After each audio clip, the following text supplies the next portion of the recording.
Good morning, friends. How are you today? Hello, hello. Hello, everyone. Hello, friends. Great to see you today. How are you? I pray you are well.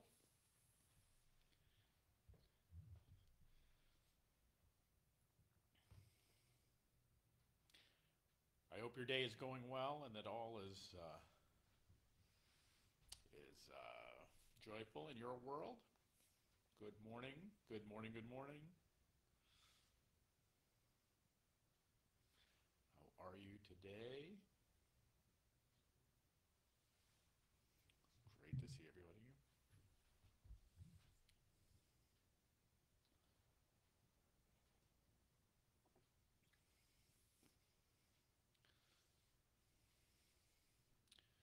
We are back in the office this morning. A glorious spot to be here.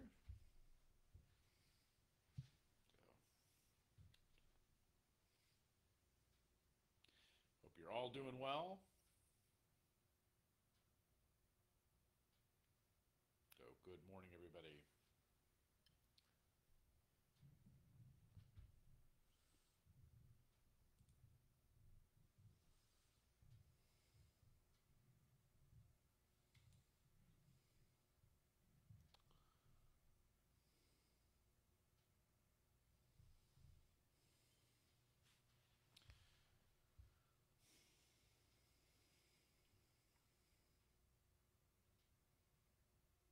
Hey, good morning, Jed.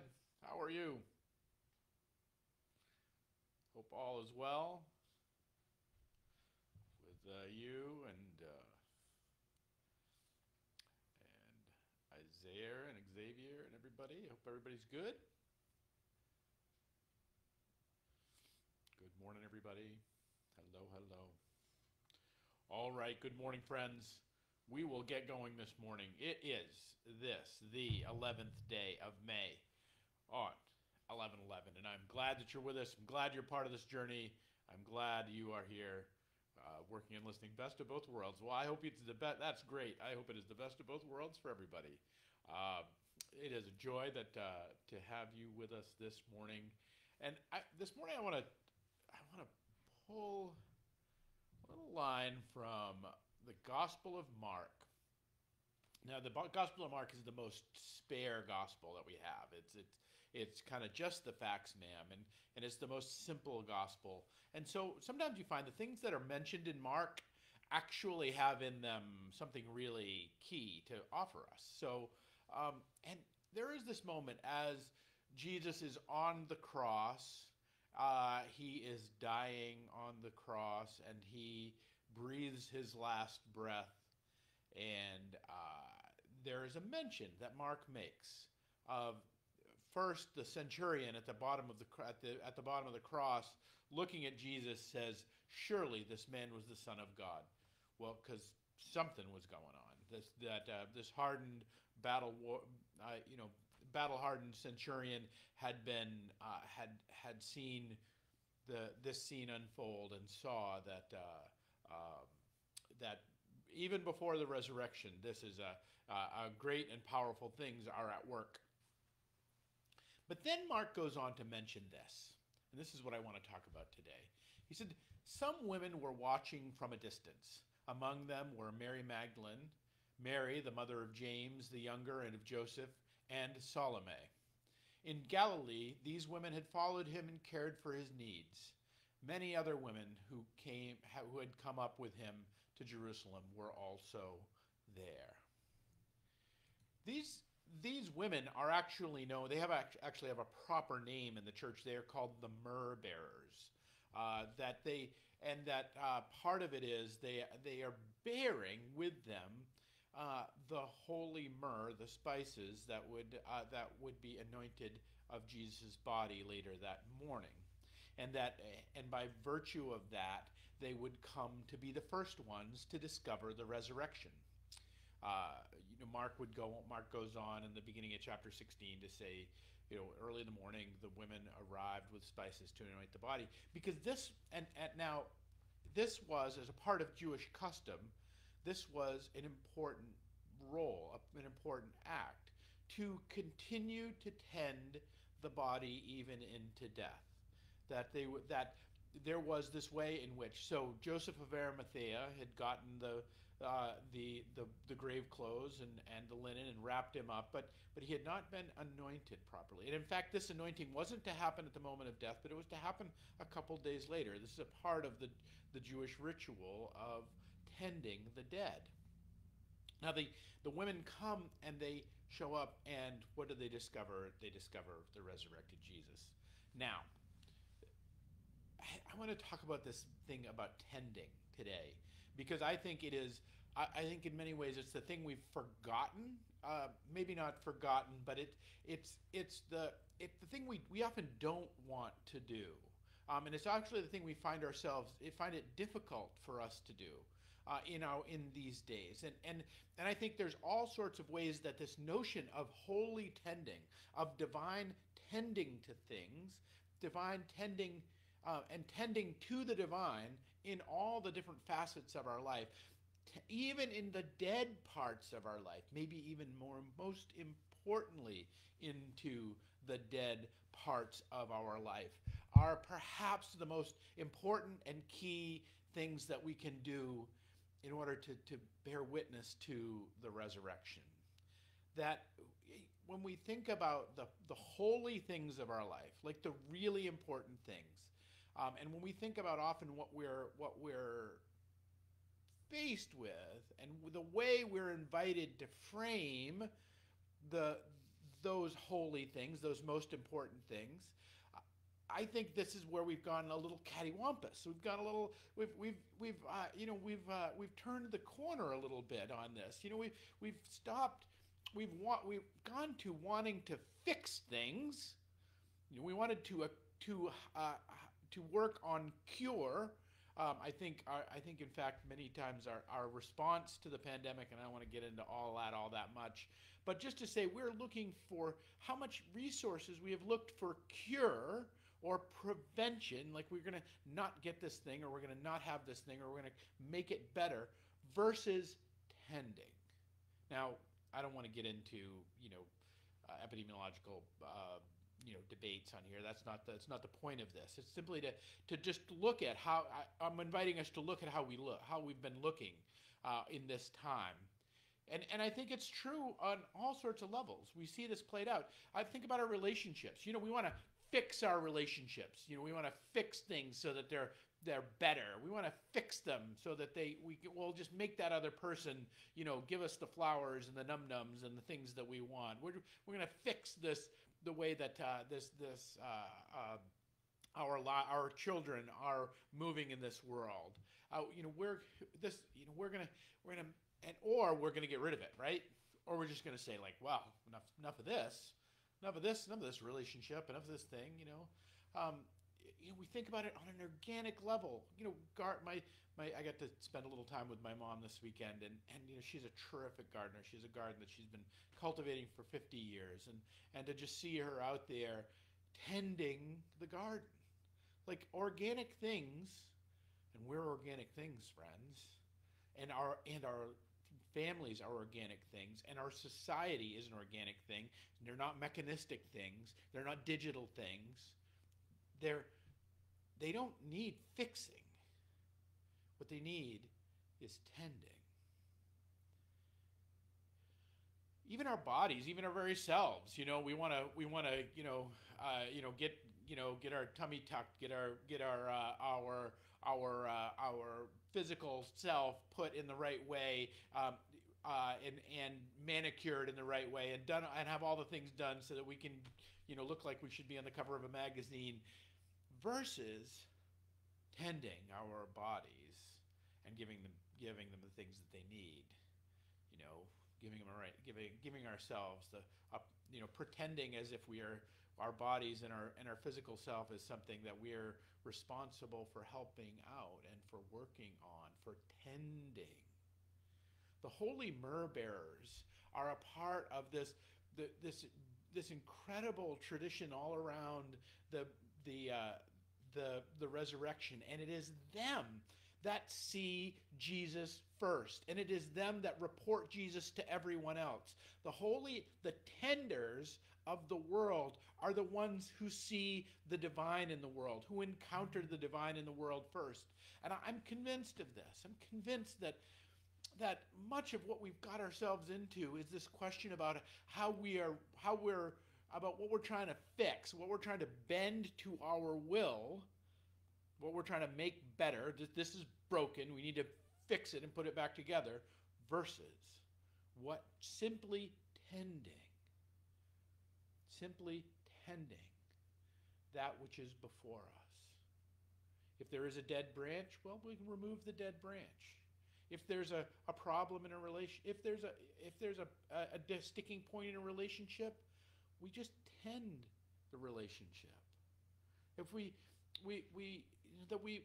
spend time with the people that we love and we make them a priority in our life, versus we've got to get out there and transform our lives into some way. We have to create a new chat group and a new way of being and being together, so that we can just all keep in touch and so we don't lose touch.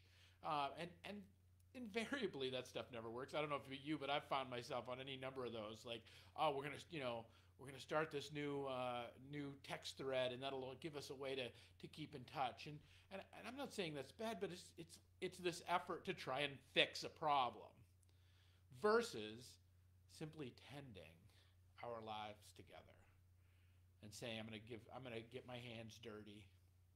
Because this is the thing about tending. And this is what the holy myrrh bearers bear for us, is that in the Mark text, the myrrh bearers, there were some women watching from a distance. Here are these women that have traveled with Jesus. They've loved Jesus. Jesus has loved them. They've been together in this whole thing.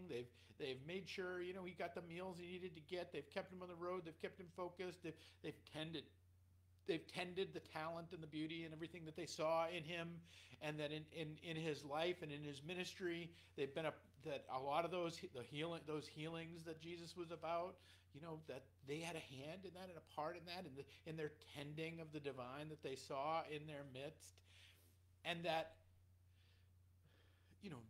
that was part of that was difficult, part of that was scary, part of that was what they gave themselves to. But then at the crucifixion, they stand watching him die in a gruesome way. See, the thing about tending is, just like if we're gardening, or just like we're in a relationship, it's not this digital, like, it's broken, we'll fix it, or we're broken, we'll get rid of it and get another one. It is simply tending that which is in front of us, even when it's dirty.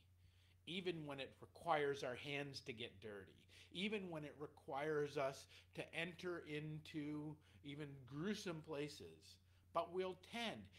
And the thing about tending is it's sometimes wildly unsatisfying. I mean, sometimes we can weed a garden and feel good about it, or sometimes we can spend time in a relationship and have it blossom. Sometimes we can spend time in our own caring for ourselves, and we can feel better about it. But sometimes it just means entering into the stink. Sometimes it means entering into the very difficult things of life to continue to tend. That it's not this digital thing, that tending really doesn't matter whether you're going to get a good thing, a good result out of it or not, whether it's going to work out for you that day or not. Tending is simply our invitation to stay in touch with the things that are most holy, and to cultivate them into relationship with us and the world, to cultivate them into health. And that tending even to the point of death. The holy myrrh bearers come to the tomb to anoint Jesus with myrrh, and with the spices and with the oils, as is the tradition of the Jewish people in how they care for their dead. They enter quite literally into the stinky place. I mean, that is That is the result of what you're going to get when you put a body in for 3 days in a tomb that is going to that is going to bake in the Middle Eastern sun. That's what you're going to get. Is you're going to get something very stinky. They show up in their willingness to enter into the stink, in their willingness to enter into into tending even death, even the things that aren't working out. They're tending even the most gruesome of things. They're tending even the hardest of things in their life. Why? Because it's the place that they find the divine. It's the place that matters most. It's the things that really matter to them. Why do they enter in there? Because they are expressing love. They're not trying to fix it. They're not going to the They're not going to the tomb to understand that Jesus is gonna ride for the death, even though that's what happens. They go to the tomb to love him even through the hardest of things, to care for him in the way that they know to care, to love the world and love all that is holy into better and more beautiful being. That's why they go there, and that in that they find the resurrection. In that, they find new life. In that, in the tomb, they discover, in the stinkiest of the stink, they discover God's love in abundance. So my invitation to you, and God's overcoming the stink. I mean, that's really, I think that's really the fullness of it, is that we're often in our days, and it really everything in our life is conspiring for this. Everything. I think that our whole makeup these days is getting us into this kind of like, we need to fix it mentality, versus our willingness to tend the holy in our midst, to tend it on the good days and tend it on the bad days. That I mean, how often do we live in a culture right now of ghosting, where we just get ghosted by people? We'll have an encounter with people and poof, poof, they're gone. We'll have a thing with, like, poof, they're gone. Like, there's, and that the whole movement to ghosting is this unwillingness to enter into the tending of the difficult things of our lives and our world.